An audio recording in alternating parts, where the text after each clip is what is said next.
Então, para a porção que o Senhor tem para mim e para você nessa noite. Abra sua Bíblia aí em Salmos no capítulo 30. Salmos 30. Pediu o Pedro para você soltar, me acompanhar aí, Pedro. Amém.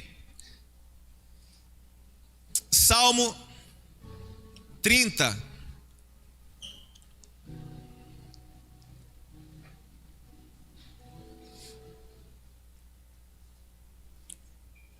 Acharam aí?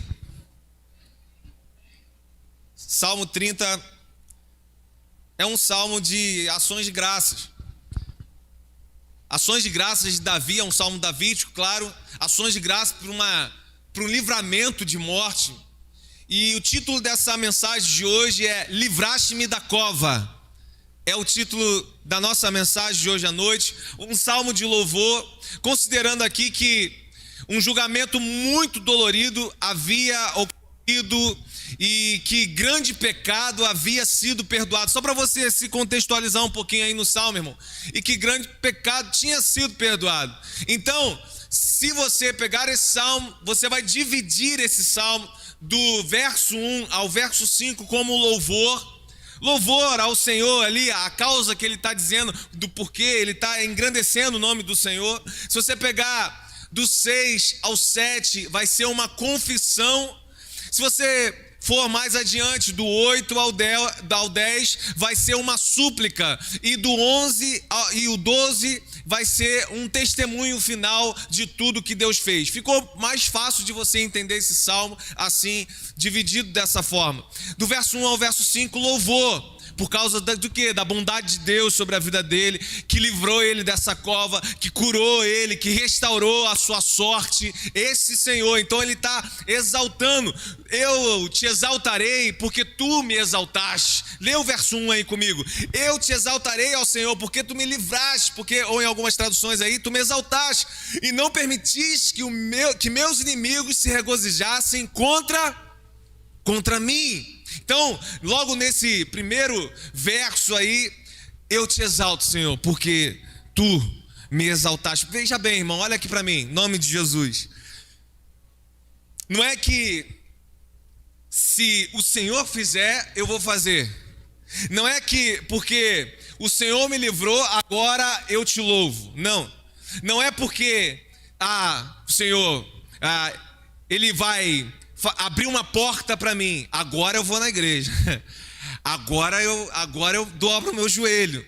Não, aqui eu só faço porque ele já fez. Eu só faço porque a condição de exaltá-lo, como foi falado aqui, vem dele. Eu só faço porque antes de qualquer coisa, ele me elegeu nele. Ele fez assim em meu favor. Eu não sou capaz de exaltá-lo. Aqui desfaz muito toma lá da cá que a religião, a falsa religião, ela propõe para mim e para você. Abre aí comigo quem está aí, acho que é o Pedro. Efésios capítulo 1, Efésios 1, verso 3. Efésios 1, verso 3. Abre aí comigo. Olha o que está escrito. Bendito Deus Pai, o nosso Senhor Jesus Cristo, que tem nos abençoado com toda sorte de bênçãos espirituais nas regiões celestiais em Cristo Jesus.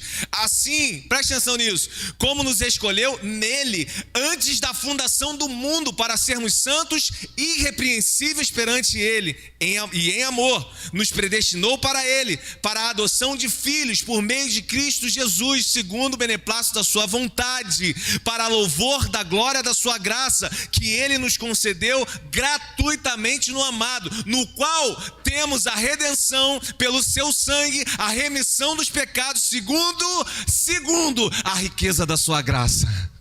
Olha isso, irmão. Tudo nasceu nele, vem dele, é por ele. Tudo. Agora ele está exaltando, ele está falando dessa bondade de Deus. Nasceu primeiro no Senhor. Você vai ser um adorador. Nasceu primeiro no Senhor.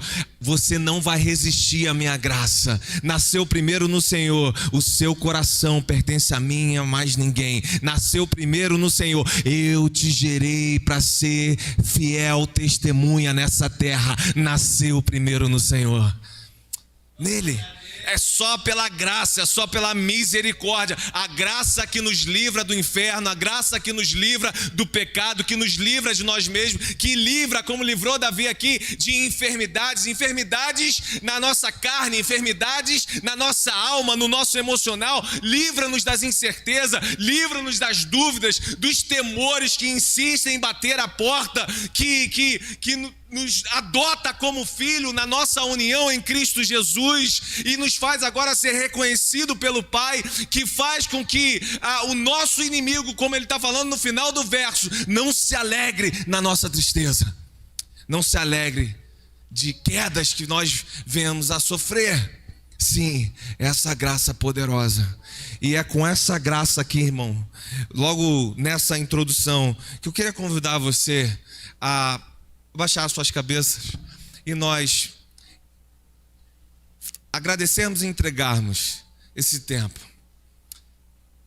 Senhor, aqui nós estamos por causa dessa graça que nos trouxe até aqui, que nos livrou até o dia de hoje, dessa graça que nos conduz a um caminho de eternidade com o Senhor, dessa graça que nos curou e limpou as nossas vestes, dessa graça que permite com que nós venhamos a enxergar o que realmente importa nessa vida.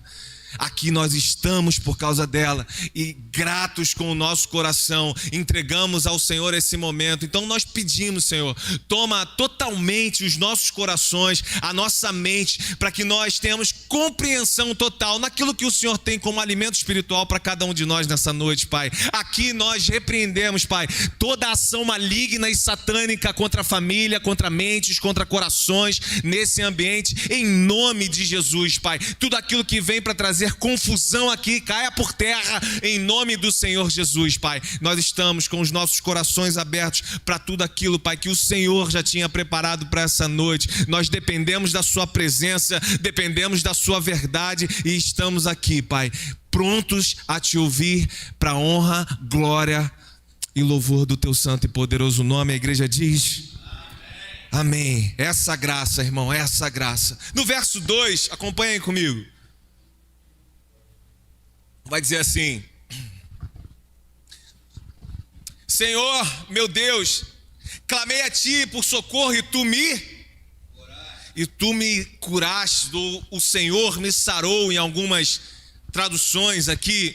Irmão, olha aqui para mim. Quando o seu corpo, quando o seu carro, eu olhei para o Simval aqui e lembrei de carro, casa, né? Quando o seu carro está com defeito, você leva o seu carro onde? No mecânico. Quando a sua TV pifou, você leva para onde? Irmão Luiz. Ele está vendo a gente lá em Maricá. Está vendo, Luiz? Falando aqui para você, hein? No técnico. Quando seu celular começou a apagar, vai levar para esse técnico lá. O relógio. É assim ou não é? Você já levou o seu carro com defeito para o médico? Não, não leva. A mesma coisa nessa súplica, a mesma coisa nesse período de louvor da bondade de Deus, Ele está trazendo aqui. Quando o meu corpo, quando a minha alma está já desfalecendo, eu preciso recorrer a quem a criou, ou quem o criou. Só Ele pode ter habilidade suficiente para colocar tudo em perfeitas condições de novo. Só aquele que o criou. Quando nós estamos em situações assim, leve o problema para Ele, irmão. Não fique tentando com aquele que não tem habilidades o suficiente para isso, com aquele que não tem autoridade o suficiente para isso. O dinheiro não tem autoridade suficiente para isso. Outras questões que a gente pega para passar o tempo, como eu falei do Amós aqui, o difícil de encarar a si mesmo e resolver as nossas maiores questões. Ei, leve para Ele. Aquele que criou sabe como desfazer os nós das nossas almas, das nossas angústias, das nossas inquietudes. É por isso que ele fala: lança sobre mim a sua ansiedade. Aquele que criou, ele sim, ele pode resolver. Verso 3, vai comigo. Senhor, da cova me fizeste subir a minha alma, perseveraste minha vida, para que eu não descesse à sepultura. Da cova o Senhor fez subir a minha alma. Davi não disse aqui, eu espero que. Não, ele falou, fizeste, ele falou, sarastes, ele falou, exaltaste. Se você perceber, são 3 ações, irmão. 3 ações que ele está falando aqui, completas, que vem da parte de Deus, sem dúvida nenhuma, nós não temos dúvida disso, tanto que o final do Salmo é um relato. Nós sabemos que grandes coisas o Senhor fez por ele. Isso aqui alegrou o coração dele profundamente. Como Maraísa falou aqui no início, eu não sei mesmo quais foram as questões que você chegou carregando aqui. Agora Deus te faz um convite: se alegre naquele que te trouxe até aqui. Se alegre naquele que continua enviando palavras para que você não pare em situações assim. Naquele que, se nós olharmos para trás, nós aqui, cada um de nós, irmãos, vamos ter testemunho do quão foi maravilhosa, grandiosa, cuidadosa, zelosa a mão dele sobre a mim e sobre a sua vida. Nós podemos falar e falar muito disso, louvá-lo. Louvor é elogio, irmão, no original da palavra. E o quanto você pode elogiar o Senhor nessa noite, por essa mão que continua sobre a sua vida, guardando a sua vida, guardando aqui ao seu emocional, nos guardando de irmos até as nossas covas, se não for de forma literal, das nossas covas existenciais, mas continua nos livrando. De lá ele vai dizer: o Senhor me arrancou. Verso 5, vai comigo aí. Porque não passa de um momento a sua ira, o seu favor dura para sempre. Ao anoitecer pode vir o choro, mas a alegria vem. A alegria vem pela manhã. Ou seja, ao anoitecer, quando tudo ficou um pouco mais escuro ou obscuro, ao anoitecer pode ter uma pressão insuportável sobre a mim e sobre a sua vida. Pode ser que o corpo e a alma estejam sendo esmurrados em situações desse anoitecer. Nós perdemos a reação, ou perdemos o poder de reação diante de circunstâncias, perdemos forças, nos entregamos a algumas dores e incertezas da vida. Porém, ao acordarmos agora com Jesus brilhando como o sol da justiça, nesse novo amanhecer, nós, e muitas das vezes vivemos isso, ou se não vivemos, eu declaro aqui que você passa a viver a partir do novo amanhecer na sua vida. Nós olhamos para aquela mesma circunstância, ela está do mesmo jeito, e ela não parece ser tão mais tenebrosa assim. Como assim, pastor, que o senhor está falando? Porque a situação, ela ainda está difícil. Ela está no mesmo nível de dificuldade. Só que agora, eu percebo que não é mais impossível.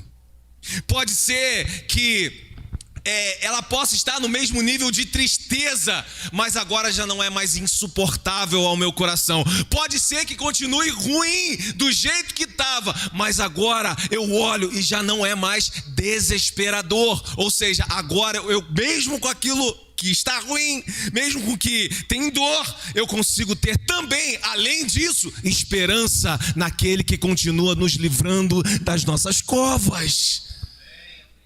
Não é mais desesperador, a alegria vem pela manhã.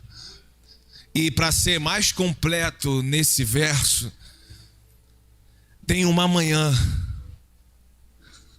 tem um novo amanhecer, tem um novo acordar que nunca mais vamos experimentar de um ranger de dentes, de dores insuportáveis. Nunca mais vamos experimentar da maldade, nunca mais da malícia, da inveja, nunca mais. Aqueles salvos em Cristo Jesus vão experimentar desse novo acordar em Cristo, desse novo amanhecer. O mesmo poder que ressuscitou Cristo daquela cova, que irá também um dia me levantar do final de todas as coisas, e você também, em nome de Jesus, amém, irmão? Eu falei você também, amém? Amém, é isso. Verso 5 traz isso. Aqui encerra essa primeira parte do louvor, a parte que ele está louvando, elogiando, e começa nos versos 6 e 7 agora a parte da confissão. Acompanhe comigo, verso 6 e verso 7, vamos ler juntos. Quanto a mim, dizia eu na minha prosperidade, jamais serei abalado. Tu, Senhor, por teu favor, fizeste permanecer forte a minha montanha. Apenas voltaste o rosto e logo fiquei conturbado. O Senhor apenas voltou o rosto, virou a face, e logo ele diz, eu fiquei conturbado. Aqui ele diz, na minha prosperidade. Na minha prosperidade aqui é quando o seu filho rebelde já estava morto e sepultado. Já não tinha aquele grande problema. Os seus inimigos agora, eles já estavam caladinhos ali. Agora já não incomodava mais ele. Já não tinha aquele incômodo. E o que vai ser retratado aqui é que esse momento, talvez, ele seja o mais perigoso. Spurgeon tem uma frase que serve muito para esse momento. Ele diz assim: muitas embarcações afundam no mar de calmaria. Olha isso. Nenhuma tentação é tão terrível quanto a tranquilidade. Isso é bastante profundo. O coração de Davi, ele começa a mudar quando esse favor aqui está sobre ele. Então ele começa a se sentir poderoso, ele começa a se sentir autossuficiente, ele começa a se sentir independente de Deus e fortalecido no que ele poderia produzir, ele poderia fazer. Só que o mesmo verso vai dizer que não precisou de fortes tribulações, não precisou de esbofetear a sua cara, como Paulo disse, aquele espinho na carne, não, nada disso. Apenas o suficiente foi que Deus virasse o rosto. Irmão, terrível é estar vivendo nesse mundão por conta. Terrível é estar vivendo nesse mundão sabendo que saímos dessa nuvem de cuidado, que saímos dessa destra que nos guarda. Terrível é estarmos por nossas forças, por nossa conta. Eu não sei se você, assim como ele, já se sentiu assim, já se colocou numa posição assim, mas é algo terrível. Precisamos sempre saber que nós somos totalmente dependentes desse que continua nos guardando. Foi só isso, bastou isso para ele ficar conturbado. Você já se sentiu fora dessa presença? Você já se sentiu distraído quanto a essa presença? A ponto de você acordar assim, porque ele é misericordioso, ele envia alguém, ele vai lá no quarto de noite, está só eu e você, só eu no quarto, só você no quarto, ele vai lá e nos acorda, ele nos chama, ele é misericordioso. Aí deu um estalo assim em você, que você voltou a correr, opa, calma aí, não, é arriscado demais, prefiro estar com ele. e voltar correndo, por saber que mais vale estar à porta desse templo um dia do que 1000 dias fora dele? Já aconteceu com você, sim ou não? Irmão, correndo, porque a gente sabe que sozinho, aliás, a gente já tentou inúmeras vezes sozinhos e nós vimos aonde nós chegamos, ou aonde não conseguimos chegar. Já experimentamos disso. Ter autoconfiança é bom, sim ou não? Pode falar, gente. Né? Claro que é. Imagina você inseguro diante dos desafios da vida. Claro que é bom, ter autoconfiança é bom, mas cuidado para ela não te tornar negligente quanto à dependência de Deus. Cuidado. Ter autoconfiança é uma coisa, mas nunca deixe de ser dependente daquele que realmente está a nossa confiança, que nos guarda, aquele que move todas as coisas. Às vezes, a nossa autoconfiança nos leva para não sermos mais dependentes de Deus. Eu posso na minha força, a minha montanha, como Davi falou aqui, né? O que eu construí, ou o que eu estou construindo, e ele está nos alertando. Tem autoconfiança, mas cuidado para não deixar de ser dependente de Deus, porque da mesma forma aqui do que ele, você pode ver essa mão, ou esse rosto, ou essa presença se retirando, e você perceber que você continuou dali para frente sozinho. Isso pode também acontecer comigo, com você. Porém, aqui tem 2 pontos que eu queria ressaltar com você. 2 pontos positivos. Olha aqui para mim. Olha, o primeiro é, Davi, ele era realmente esse homem segundo o coração de Deus. Davi realmente era esse filho, esse que busca esse relacionamento em fidelidade e em verdade. Davi era essa busca da santidade. Sim, aqui a gente consegue perceber. Por quê? Porque quem não deseja ser filho, não fica conturbado quando a presença de Deus sai. Quando o rosto vira, não fica conturbado. Quem deseja ser filho, quem é filho, vai ficar conturbado aqui, irmão. No original da palavra é grandemente aflito, terrivelmente, dolorosamente aterrorizado, em pânico, porque sabe que aquele rosto, aquela presença, aquela mão que nos guarda se virou. Agora está de costa. Filho, ele vai ficar em pânico com isso. Quem não deseja ser filho, continua a sua caminhada indiferente. Se ele está olhando, se ele está guardando ou não, se eu estou ali ou não. Lembra de Moisés? Moisés lá na intercessão pelo povo, e ele está dizendo: olha, Senhor, eu não saio daqui, nós não vamos subir se a sua presença não for contigo. Mas eu vou enviar. Não é enviar, Senhor. Se a sua presença não for conosco, nós não vamos sair daqui. Não, mas, ei, Moisés, quem eu vou enviar? Eu vou enviar um anjo, e você vai ter vitória nesse caminho. É a mesma coisa que ele está dizendo: Senhor, eu não quero saber da vitória que não tem a sua presença. Enquanto, infelizmente, nós vemos hoje muito ao contrário, irmão. O que nós vemos hoje é: Senhor, me dá a vitória, eu quero a vitória. Senhor, me abre a porta da vitória. E enquanto a presença dele é a última coisa a ser mencionada.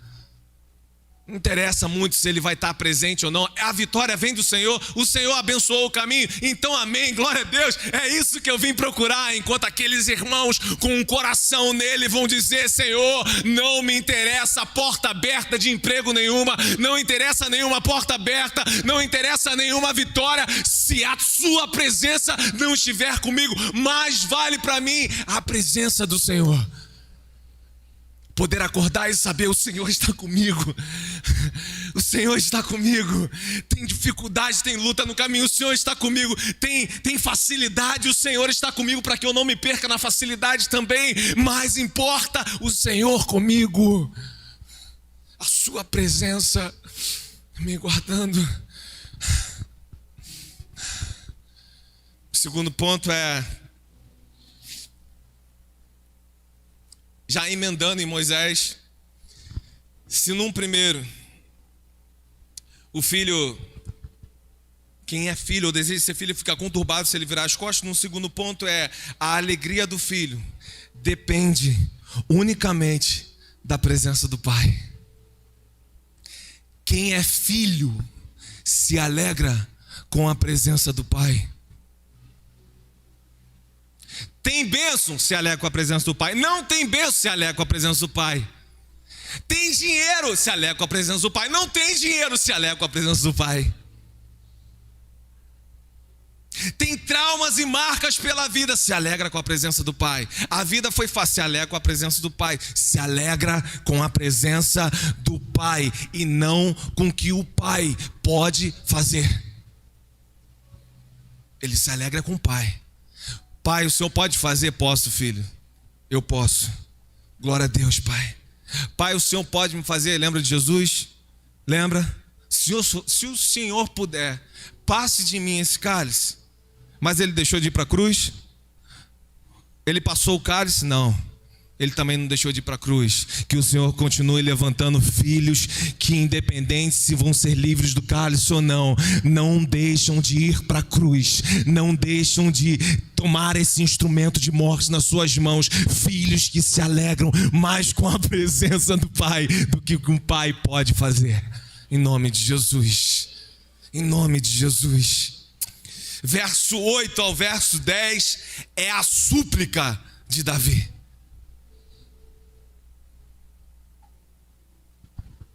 Acompanhem comigo.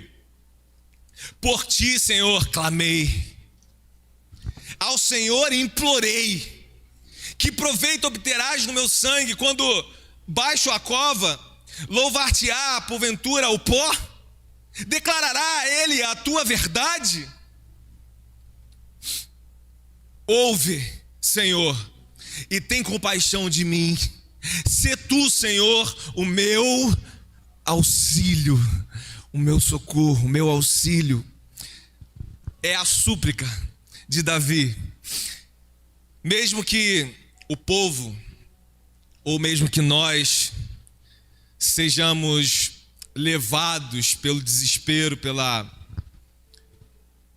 angústia, pelo auge da nossa dor, pelas nossas aflições, e nós não encontrarmos, irmãos, respostas para aquilo que nos sufoca, aquilo que tira a nossa paz, que rouba o nosso sono, eu quero dizer aqui para você, ainda existe uma saída.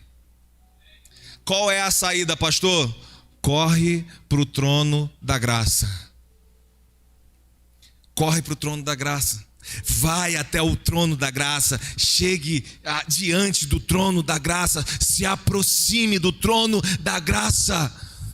Quando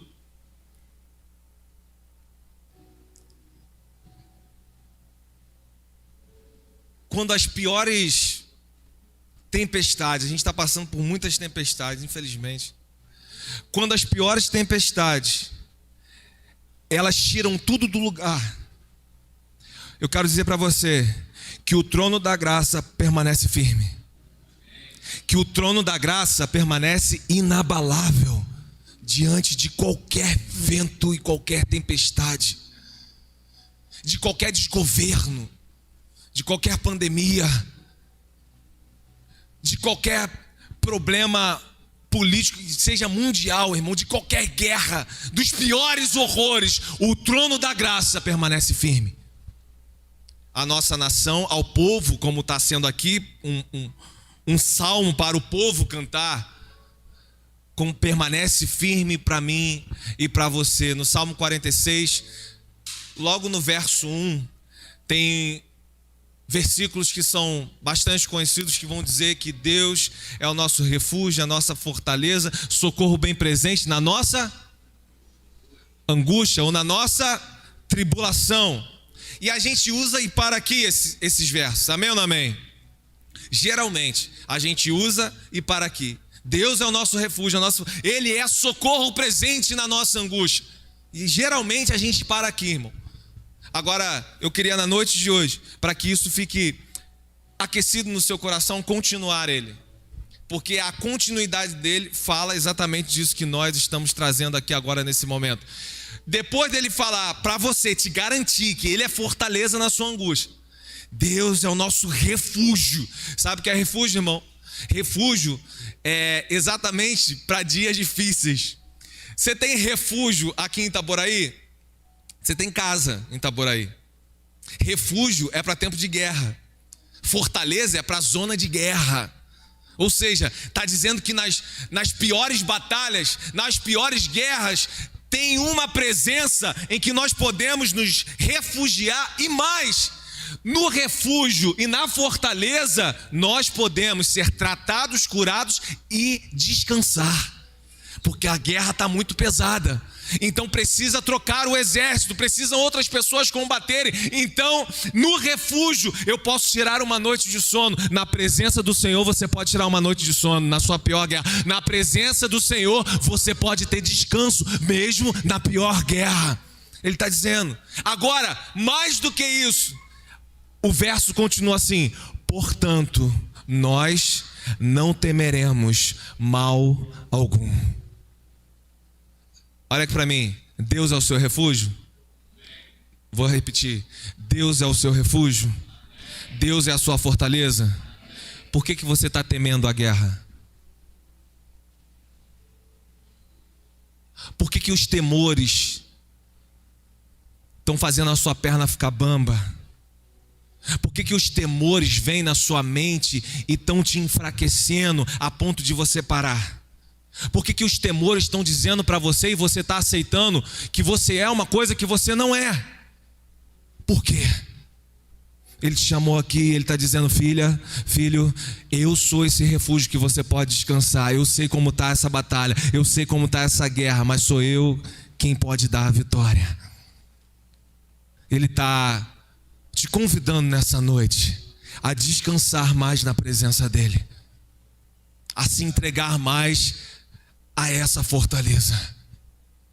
E ele vai continuar essa súplica aqui. Ele está suplicando. Sabe o que ele está dizendo? Senhor, me deixa continuar vivo. É isso que ele está falando. Ei, me deixa continuar louvando com os meus irmãos. Poxa, lá no pó da terra, quem vai poder exaltar esse nome? Me deixa continuar, me dá mais uma chance. Deixa eu passar daqui dessa dificuldade. Senhor, seja o meu auxílio. Tem compaixão de mim, Senhor. Essa é a súplica de Davi, mas precisa ser a nossa. Olha aqui para mim, diante da forte tentação que você tem sofrido ou pode sofrer, diga assim: Senhor, seja o meu auxílio. Senhor, seja o meu auxílio. Diante de quando você vai falar da palavra dele para alguém, e não é aqui num púlpito, irmão, aonde você está, na sua casa, na sua família, no seu trabalho, diga assim: Senhor, seja o meu auxílio. Quando os nossos pés são colocados ali no local do nosso trabalho, local fácil de você perder o testemunho, de você perder as estribeiras, local, você fala assim: Senhor, seja o meu auxílio. Quando nós estamos enfermos, quando ele estava aqui, quando chega uma notícia ruim, um exame que nós não esperávamos, enfermidades físicas ou enfermidades nas nossas almas, Senhor, seja esse auxílio para mim na pior adversidade que hoje bateu a nossa porta ou que está batendo há um tempo na nossa porta. Olhar para ele, pedirmos a ele, suplicarmos a ele: Senhor, seja o meu auxílio. Sabe por quê, irmão? Porque sobre o auxílio de Deus, essas dificuldades vão ser superadas. Veja bem, eu não falei que você vai ter vitória sobre qualquer dificuldade. Eu falei que elas, em Deus, elas vão ser superadas. Isso é diferente. Pode ser que você perca 1, 2 batalhas, mas até a perca vai ser superada em Deus. Até a perca pode ser superada em Deus. vitórias em Deus. Senhor, seja o nosso auxílio. Eu não sei como lidar com isso. Senhor, os anos já se passaram. Já se passaram alguns anos. Eu não sei como lidar com essa culpa. Eu não sei como lidar com essa dor. Eu não sei como lidar comigo mesmo, como marido, como filho, como pai. Senhor, seja o meu auxílio. Abra os meus olhos, Senhor. Faça-me ouvir. Faça-me ver o que eu ainda não vi. Faça-me ouvir o que eu ainda não ouvi.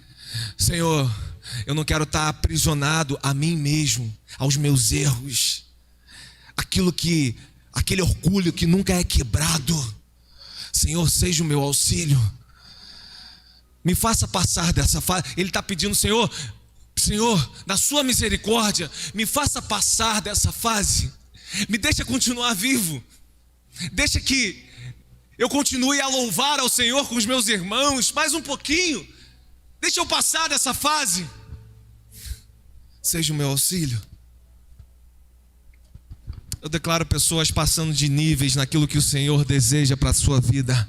Eu declaro pessoas avançando fases espirituais na sua vida aqui, nesse ambiente, em nome do Senhor Jesus. Aqueles que se prostrarem, aqueles que se dobrarem, aqueles que dobrarem o seu coração, suplicando a Ele, seja o meu auxílio, que Ele conceda graça, que Ele conceda sabedoria para você avançar todos os níveis que você precisa avançar, que correm em direção a esse trono da graça, em nome de Jesus. Em nome de Jesus. A súplica de Davi. E para a gente encerrar, versos 11 e 12. Versos 11 e 12. É o testemunho. Olha aí comigo. Olha então o que aconteceu, irmão.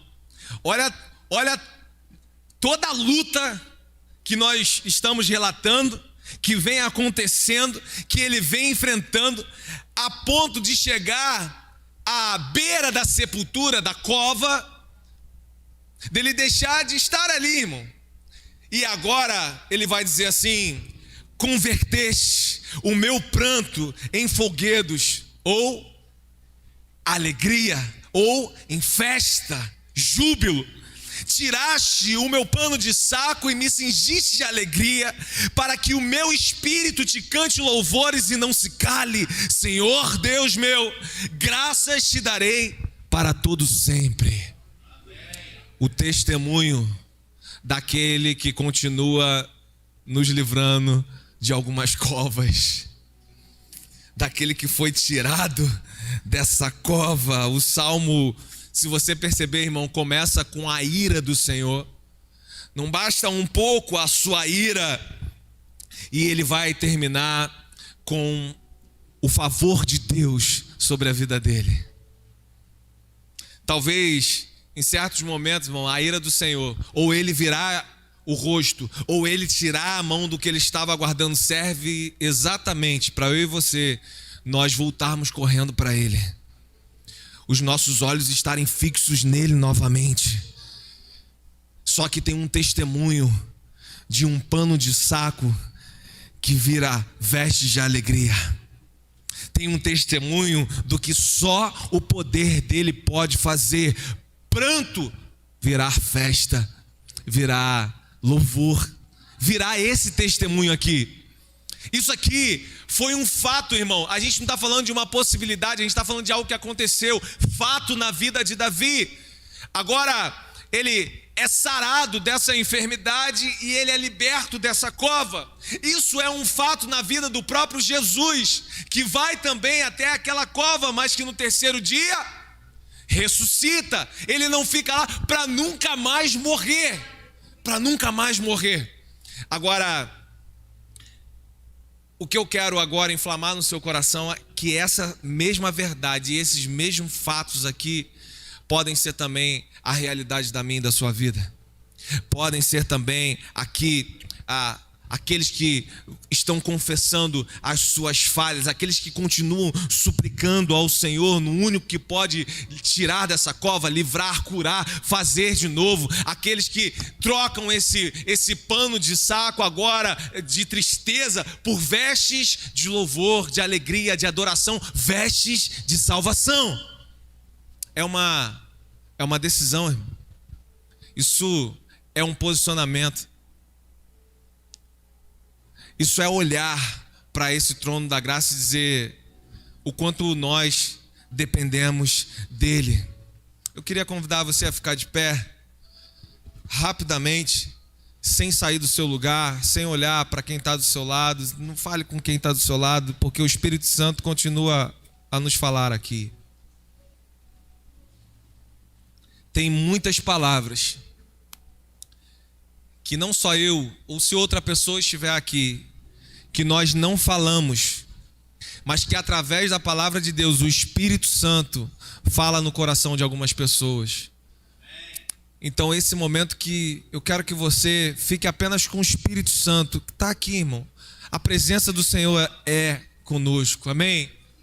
Ela é real aqui, nesse lugar. Davi, com isso, ele se compromete, olha aqui para mim, com isso, Davi se compromete a nunca mais se calar. Ele disse no final: e para sempre eu te louvarei, e para sempre eu te elogiarei, e para sempre eu vou dar graças, e para sempre a minha vida vai ser um testemunho da sua verdade. Aqui tem um ponto, irmão, porque muitos de nós passamos por situações assim, suplicamos ao Senhor, vimos a bondade do Senhor sobre a nossa vida e nós paramos. E nós paramos de dar graças. Como assim, pastor? A gente parou de dar graça. A gente parou de ter o testemunho que agrada a Deus. Mas não é desviando da igreja não, irmão. A gente deixou de ir a fundo naquilo que agrada o Senhor.